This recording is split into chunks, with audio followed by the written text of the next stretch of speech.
Hi, even. Here goes nothing. I avoided this for a long time, but I think I'm ready. I think this will help me. I'm going to start writing about you as if I'm writing to you.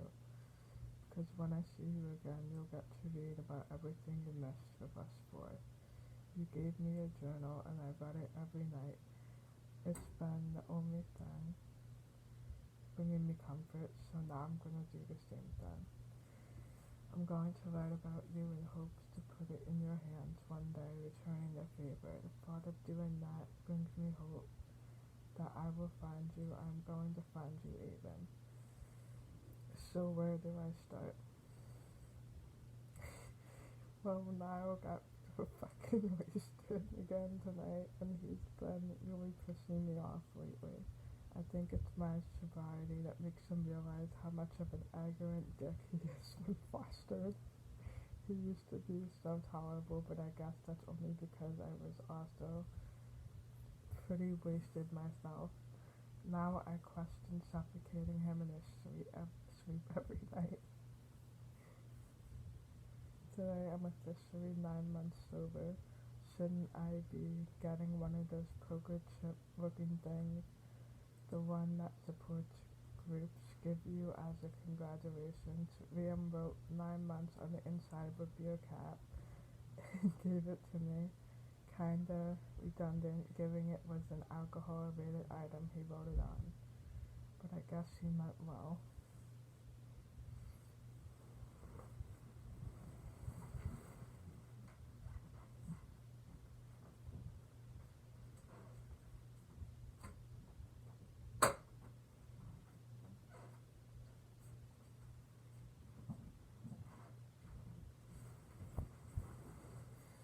Liam's really pushed me through the sobriety. I'm not sure why he has taken it so seriously, considering he is a borderline alcoholic himself, but it means a lot. Every morning he reminds me what day I'm on. He also has it written on a whiteboard in our living room.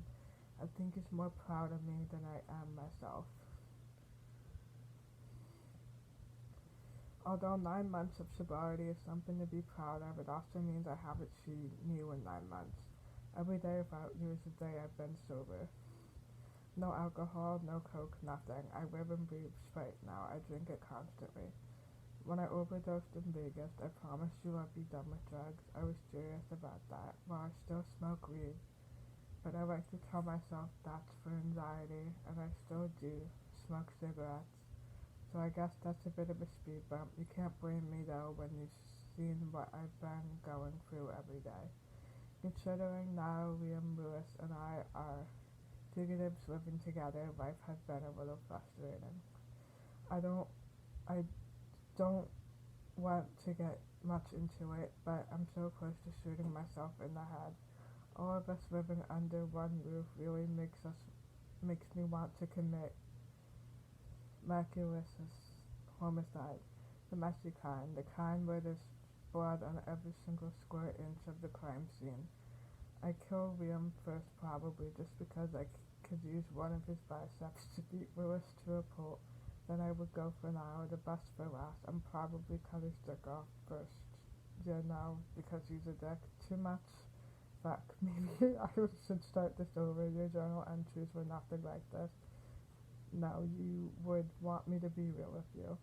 I guess I'm just lucky to have my own room. This place has 3 bedrooms. Now has his own room, and I have my own room. Lewis and Liam share.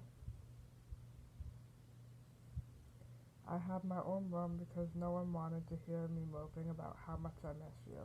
Plus, half of my rooms look like a drawing board to where I stay up all night putting pieces together. Um, where, where are my walls are covered in pictures of places you could be and screenshots from security footage that I thought I may have seen you in. There are papers all over my floors, a bulletin board covered in evidence, and a small desk where I sit and write stuff down about my progress. I'm going to find you. I know it's already been 9 months, but I'm not stopping. I know this isn't what you want me spending my so-called freedom doing. You want me to move on. I read it in your journal every night, but I can't, and deep down I think you know that when you let me go. So when you've been sending me clues, maybe you've been secretly looking for me just as much as I've been looking for you. It took the four of us months of running before we finally found a good place to hide and stay hidden. Can you guess where? I'll give you a hint. It has 7 letters. New York. When we were escaping across America, Liam's first instinct was to go out west to a small town where no one would know us. But we all strongly disagreed. Lewis talked about Los Angeles, but that's where tourists are constantly celebrity hunting, so it was a no. Niall talked about Florida, but I think he just wanted the nicer weather and to go to the beach every day. I'm the one that brought up New York, and immediately everyone's initial instincts were no, because they know that's where Maliki does all of his business for most of the year. They don't want to run into him and get into deeper shit than we already are. I managed to convince them New York was the only place big enough where we can blend in regular people in the street, where in reality they all knew the real reason I wanted to be here, because I know you could be too. Maliki's spending most of his year here just meant you couldn't be far. You had to be in New York. If not, then I'm an idiot after all this investigating.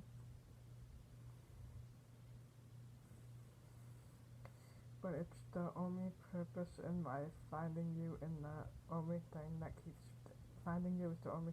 me going. I need to know you're okay, and I need to find out how to set you free. You don't deserve to be under his control. I just hope he hasn't made you do anything so traumatizing. You, my love, deserve happiness. You sacrificed yourself for me so I could be free of him. The four of us may be living in secret from the police, but that is nothing compared to being under Maliki's regain. I will get you out of it, I promise. How did you manage to get a 3-bedroom apartment when running from the cops and hiding from the media? Great question. So for a while we were homeless, literally sleeping on the roofs of buildings or crashing out at vacant homes on the market. We did this for the first 2 months in New York. Luckily Niall knew the ropes when it came to living on the street, given he did it as a child. He found the best spots to sleep and where we can steal food and medication, so I should thank him for that. He managed to get me Insulin from the hospital with Lewis's help. I have a huge supply. One night it was pouring rain and I was sitting on the curb just enduring misery. The others decided they wanted to sneak into a bar across the street, but I didn't want to. I was still pretty depressed this particular night, thinking about you and wondering where in the city you could be. It was dead quiet outside, given the weather, only 1/4 past midnight, and I was sitting in the rain, wallowing in self-pity. I heard commotion just a few stores down. I saw 2 guys standing outside of a Chinese takeout restaurant, tormenting an older woman from the other side of the glass. It seemed like she wanted to close the store, and she was wanting to leave, but didn't feel safe with the 2 men on the other side of the glass. I think they wanted to be served, but she wasn't letting them in. I was going to ignore the situation, but their yelling was pissing me off, and I decided to do something about it. So I did my heroic duty and beat the shit out of both of them. They weren't hard to take. Even with 2 against 1, I felt good to get my anger out on 2 dumbasses. I haven't gotten to punch someone in ages before that. So after I scared them off, I looked at the woman on the other side of the glass door and nodded before walking back to the curb. I guess I could have offered to walk her home or some shit, but I'm not a good person, and she looked a little frightened by me. So I sat back down on the curb in the rain. It wasn't for another 5 minutes that I saw the same old woman waving to get my attention. She had opened the door and gestured me back over to her. When I went, she silently nodded for me to come inside. I'm not sure why I listened, but it seemed I had nothing else going on. She didn't speak a word to me, just pulled out one of the table chairs for me to sit. I didn't say anything back. From there, she went into the kitchen and came back with a hot plate of food. I couldn't tell you how excited I got and how fast I ate it. And all she did was bring it out and go back into the kitchen so I'd be alone when eating it. And when I was done, she bought more. I questioned what the motive was here, but she was being kind. She must have known by my grungy state that I was not doing too good in life. I would say thank you, but she never responded when she was in the kitchen. I would tell her I didn't have any money to give her, but she wouldn't respond to that either. It wasn't for another 30 minutes that she brought out a note to read to me. All I said was, thank you for helping me, I don't need any money. And when I looked back up at her, she pointed to her ears to gesture that she's deaf. She's very good at reading lips though, so when I said thank you, she would nod and smile. From there, she sat back down across from me and we exchanged notes back and forth like we were having a conversation. I asked for her name and she wrote me. She also asked me where I was staying. I told her nowhere, that my friends and I had been living on the street for months. She asked why, and I wrote how we were running from the police. Kinda dumb of me to tell her that, but it was a long day and she seemed trusting for some odd reason. She asked what we did, and I told her it was just guilt by association. We're not serial killers or anything like that. I didn't think she believed me, but I guess she did. It wasn't long until there was a knock on the store window. Oh, Niall, Lewis, and Liam were standing there in the rain. I remember their confusion all over their faces. I was sitting with this old woman passing notes back and forth in a closed restaurant. I told her these were my friends, but she didn't have to let them in, understanding the dangers of it. But I guess she didn't see the harm in any of us. It was kind of silly for her to just take a chance on 4 dudes and let us all in her store. Less than 20 minutes later, the 4 of us were sitting around the table, and a feast may give us. Turns out Liam knew sign language. He was able to communicate fluently with her. From there, we all sat and laughed and talked and ate and didn't worry about any of the terrible shit going on in our lives. Liam noticed how May's security cameras didn't work and asked her why. She communicated to him that they have been broken for years and she couldn't figure out how to fix them. Given Liam's need to always be the smart guy in the room, he offered to go check them out for her. She let him and he managed to fix them within half an hour. I guess she got a good read on us because near the end of the night she wanted to show us something through the back of the store. There's a door that leads down a dark set of stairs. Immediately it seems like a basement. Now refused to go, stating that he's seen too many horror movies that involve a dark staircase like that one.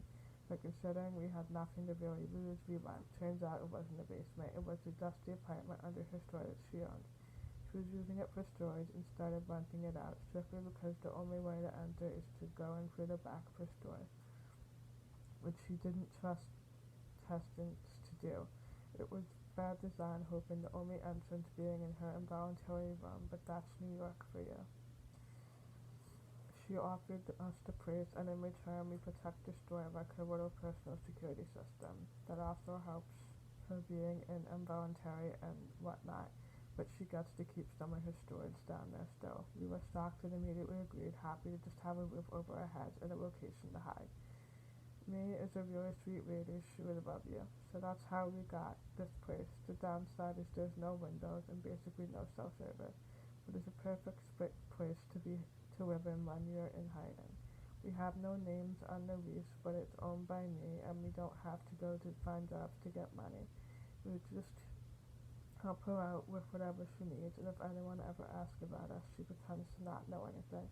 What she's doing to get her in legal trouble, but she risked it for us. Not sure why. Liam helps her with anything system related. Now just any maintenance when an appliance breaks. Lewis has helped her organize her shipments, and I scare off any of the fuckers trying to rob her. Turns out she lives a few blocks away and takes comfort knowing we watch the store when she's gone. Our basement apartment has a set of security camera screens on at all times, so we could always see what's going on outside her store. We managed to finish the place thanks to Niall's knack for stealing. I don't know how he does it, but things that guy has stolen without a trace are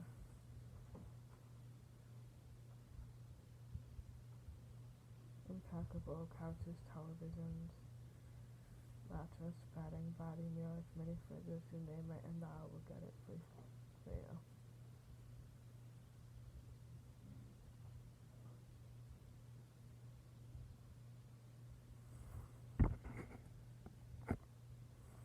We should have known better when Maliki cut us loose that he would drain our only bank accounts and it's fine now we rob a an occasional convenience store when we're strapped for cash.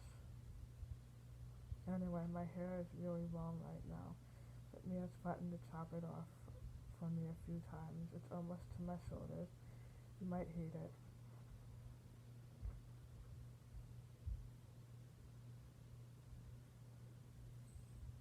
I hate it. I guess if I want to see you again, I should tie and trim it. I also haven't shaved my face in a while due to a typical form of depression. Everyone needs a haircut here except for Liam, whose long hair kind of suits him. He's got this middle part thing going on.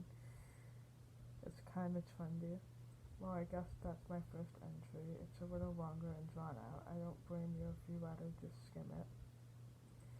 But bottom line is I miss you every day, all the time. I think of you when I wake up. I think of you when I go to sleep. I think of you when I'm eating breakfast, and even more when I drop something on the floor. When I put shampoo in my hair and when I crack my knuckles, I think of you. You're engraved in my mind even. There are only a few times out of the day that I don't think about you. But I will find you, angel, and